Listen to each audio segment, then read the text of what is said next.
আসসালামু আলাইকুম বন্ধুরা, তোমরা কেমন আছো? আশা করি ভালো আছো। তোমাদের জন্য নতুন একটা ভিডিও নিয়ে আসলাম। অবশ্যই কেমন লাগলো আমাকে কমেন্টে জানাবা। সুন্দর লাগলো এবং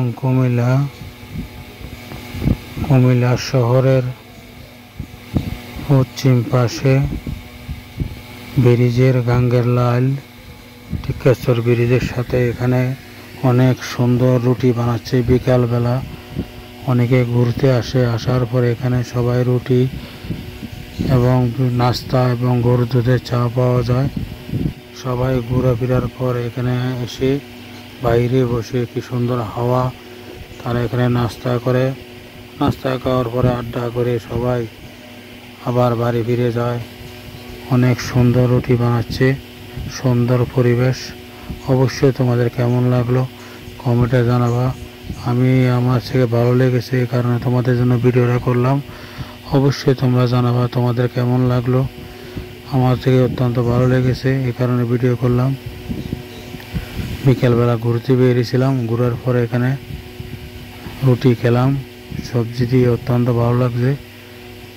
বড় হোটেলের থেকে অত্যন্ত ভালো, নিত্য নতুন সব কিছু দৈনিক ভাগ করে, দৈনিক বিক্রি করে।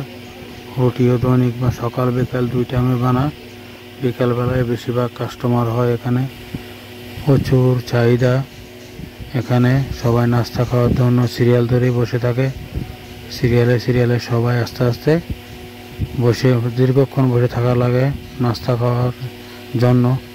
বিকালের নাস্তা দেখেন কিভাবে রুটি ফুলছে। অবশ্যই তোমরা আমাকে কমেন্টে জানাবে কেমন লাগলো।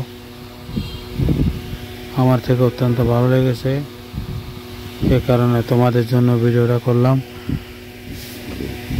অবশ্যই কেমন লাগলো আমাকে জানাবো বন্ধুরা। এটা হলো কুমিল্লা শোপুর ফাক্কার মাথা জায়গাটা বলে। এ জায়গার থেকে পশ্চিম দিকে 100 গজ সামনে গেলে দেখা যাবে এই হোটেলটা গাঙ্গের লাইলের পাশে। অসাধারণ, বিকালবেলা এত সুন্দর বাতাস, না আসলে না দেখলে বুঝবে না। অবশ্যই তোমরা যে সময় পেলে অবশ্যই আসবে, ঘুরবে, দেখবে কত সুন্দর। অনেক মানুষ দূর দূরান্ত থেকে আসে, সবাই ফ্যামিলি নিয়ে আসে ঘোরার জন্য। নীরব জায়গা, একদম খোলামেলা জায়গা, পরিবেশ অত্যন্ত ভালো লেগেছে, এই কারণে আমি তোমাদের জন্য ভিডিওটা করলাম। অবশ্যই তোমাদের কেমন লাগলো আমাকে কমেন্টে জানাবা। সবাইকে দেখার সুযোগ করে দিবা। অনেক সুন্দর পরিবেশ বন্ধুরা। অবশ্যই তোমরা ভালো থাকবা। আল্লাহ হাফেজ, ধন্যবাদ।